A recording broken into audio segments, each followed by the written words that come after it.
Cuando hablamos de esta mutua influencia entre los sistemas, nosotros nos estamos refiriendo a que son factores condicionantes respecto de la ejecución que se hace de las rutinas y procesos dentro de una organización. En este sentido, en este punto nosotros vamos a empezar a trabajar con Laudon a partir del capítulo número 3 que plantea todas las cuestiones que vamos a estar avanzando durante esta clase. Como decíamos entonces, eh, se plantea la necesidad de dotar a la organización de sistemas de información como gestión de un recurso muy valioso que tienen estas organizaciones, que es ni más ni menos que la información. Acá vamos a hacer algún comentario que creo que toma mucha fuerza en el contexto que estamos viviendo. Como decíamos, los sistemas de información no pueden ser vistos sino como un recurso más de producción. En eso todavía uno encuentra, dependiendo el grado de influencia que tengan las personas con respecto de los sistemas, encuentra como dos miradas, muchas más que dos, pero hay dos que son claras. Por un lado, una mirada de que es fundamental el tema de los sistemas de información como un factor de producción que ayuda a mantener, gestionar, digamos, un recurso clave que es la información y además que permite entrar en un proceso de innovación que sea virtuoso y que genere rédito para la organización. Eso sería como una mirada de frontera, o sea, una mirada de base primero, que es ver a los sistemas de información como un factor de producción, y una mirada de avance que tiene que ver con pensar también los sistemas de información como un vehículo para innovar, si eso cabe en materia, en la industria en la que se esté operando. ¿Está? Eso por un lado. Pero por el otro lado, ahí aún existe en la mirada de algunas personas el ver a los sistemas de información como, como el uso de la computadora. Y esto del uso de la computadora a lo largo del tiempo ha tenido diferentes acepciones, donde una de ellas, que creo que hoy ya no debe tener ninguna vigencia, es pensar que el uso de la computadora es comprar la computadora y con todo lo que tiene adentro y ya está. Eso, para muchas personas, hoy cuando saben que uno anda metido en los sistemas o quienes están metidos aún más, eh, también dan este testimonio, lo lleva a recibir consultas tales como, che, ¿no habrá algún sistemita gratis para registrar? Sería, no sé, como un Excel, pero un poquito más avanzado para registrar las ventas del negocio. O yo quiero un sistemita que haga como si fuera el Excel, pero no me gusta que la gente use el Excel. Quiero que usen un sistemita que tenga usuario y contraseña. Esa mirada, debe haber algo gratis por ahí por internet, ¿no? Incluso los que son un poco más audaces se largan a descargar el primer programa gratis que encuentran y por supuesto eso no funciona. Y no lo digo, perdón si suena, no quiero que suene despectivo, porque está perfecto pensar así, porque durante mucho tiempo el uso de la informática estaba dado en esos términos. Entonces, probablemente muchas empresas compraban computadoras y con lo que traía Windows se organizaban. Porque se organizaban para mandar mails, se organizaban para hacer notas, la facturación era manual, entonces por ahí sí había un Excel donde simplemente se registraba algún libro de caja o un cash flow y con eso se terminaba el problema. Hoy la información como recurso es mucho más valiosa que eso y en la frontera, si se quiere, del uso de la información, como vamos a estar viendo muchos testimonios a lo largo del cuatrimestre, de lo que se está hablando es de el análisis de datos, de grandes volúmenes de datos para la obtención, para ahí sí obtener ventajas competitivas o al menos para llegar a los clientes y poder ofrecerle nuestros productos, ni más ni menos, ¿no? Entonces, pensar las organizaciones y los sistemas de información hoy nos obliga a romper diametralmente con esta mirada de que los sistemas de información en las organizaciones es lo que hay adentro de la computadora, a pensar que la gestión de la información requiere de inversión en sistemas de información, en mantenimiento de los sistemas de información, es decir, hoy son pocos los sistemas que, para generar realmente un círculo virtuoso y seguro y consistente y oportuno de información, se instalan y nunca más requieren mantenimiento, eso es casi imposible. Y además de sistemas de información, de infraestructura de trabajo sobre esos sistemas de información, que es básicamente infraestructura en la nube e infraestructura local.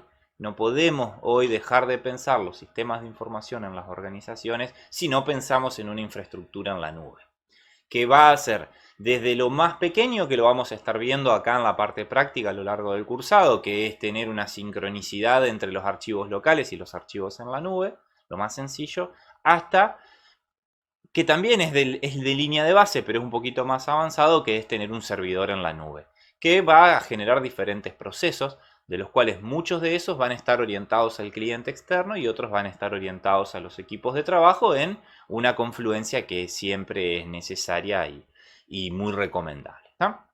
Entonces, en ese sentido, cuando hablamos de la organización y de los sistemas de información, afirmamos esta influencia mutua que hay, este permanente redefinición de ambos conceptos hacia adentro de las organizaciones, pero pensado los sistemas de información y toda su infraestructura como un recurso. Eso que lleva también y que tiene como consecuencia en la práctica.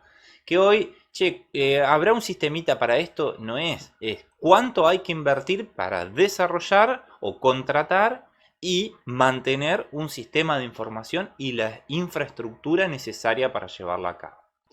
¿A qué nos referimos con los factores mediadores? Nos referimos a aquellas variables, si se quiere, que influyen en la implementación y en el sostenimiento a lo largo de toda la vida del ciclo del sistema y del ciclo de la organización de sistemas de información.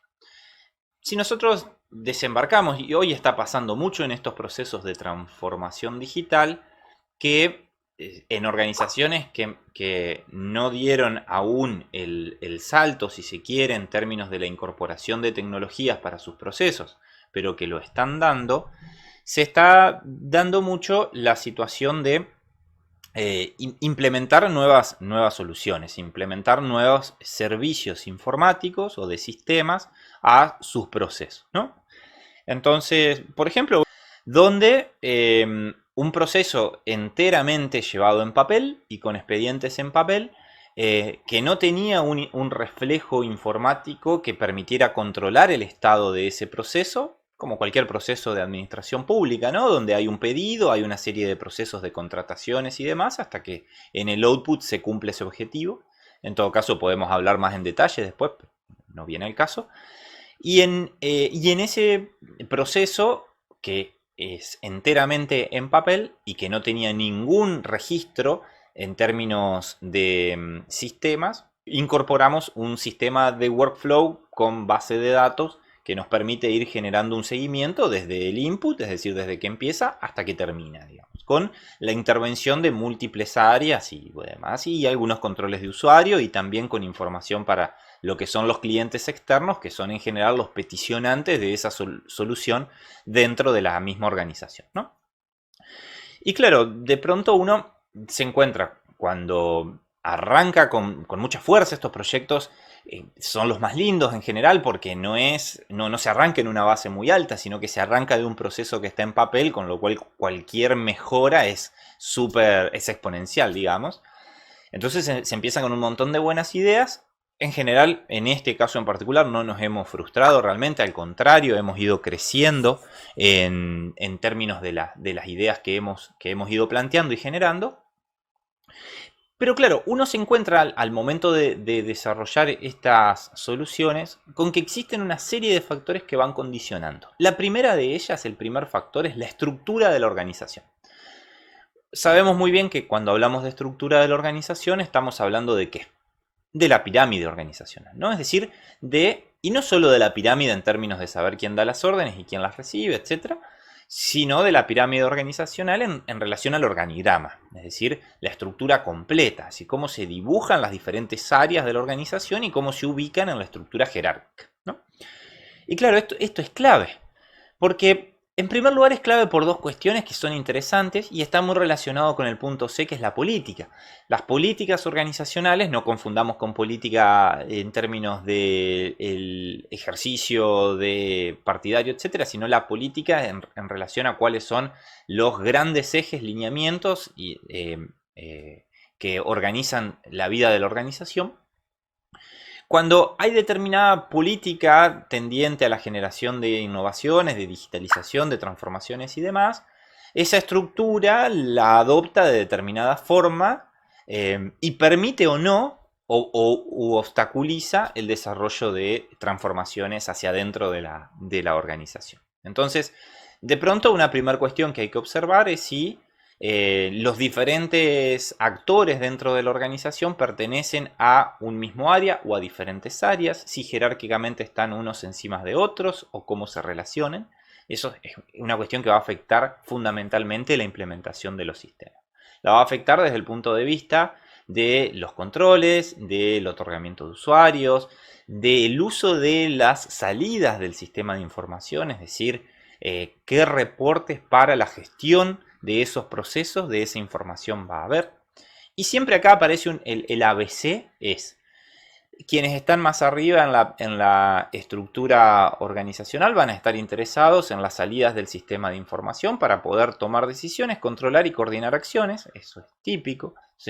Uno, encima, a veces es medio frustrante cuando se desarrollan sistemas porque uno quiere ir a mostrarle lo lindo que quedó el botoncito, lo rápido que es el procesamiento de la base de datos, todas cosas que a nadie le interesan. Y te vienen y te dicen, no, mira, está bien, mostrame cómo es el reporte. Y en general uno al principio no lo tiene el reporte. Entonces, bueno, hay que lidiar un poco con eso. Y por otra parte, en la organización uno tiene que entender que y esto es muy útil cuando se trabaja sobre todo en procesos interdisciplinarios de desarrollo e incorporación de tecnologías, que las personas que están ya más en la parte operativa están sí enfocadas en el botoncito y en el proceso y demás, ¿no? Y en el cómo y no tanto en el resultado final. Entonces, la política y la estructura aparecen como una cuestión fundamental a ser entendidas, ¿no? Lo primero que hay que detectar en esta influencia mutua entre sistemas a la hora de poder trabajar en procesos de transformación es si existe o no esa política y si en la estructura hay líderes dentro de la estructura que van a ser capaces de liderar ese proceso. Si no, hasta les diría, a propósito de alguna experiencia y demás, ni siquiera meterse. Si uno no observa que quien está pidiendo eso y lo está impulsando es alguien que tiene la firma para hacerlo, entre comillas, directamente no meterse. Y viceversa, cuando uno observa que está muy convencido quien tiene que liderar, ahí realmente se trabaja muy bien, porque esa persona después es el vocero y la persona que puja para la incorporación de la transformación dentro de la organización a partir de la implementación de sistemas. Y después hay cuestiones vinculadas al entorno, a las decisiones gerenciales, que es parte de lo que estamos hablando, incluso a la cultura organizacional, ¿no? El entorno siempre afecta a los sistemas. Cuando a AFIP se le ocurre pedir un nuevo AFIP, que es el entorno, entre muchos otros entornos, cuando se le ocurre pedir un nuevo régimen de información, hay que salir a dárselo. Y finalmente aparece, o finalmente no, pero transversalmente a todo esto, los procesos de negocio. En verdad, cuando se habla de sistemas de información y de transformaciones que generan estos sistemas hacia adentro de las organizaciones, sería imposible pensarlos por fuera de los procesos de negocio actuales.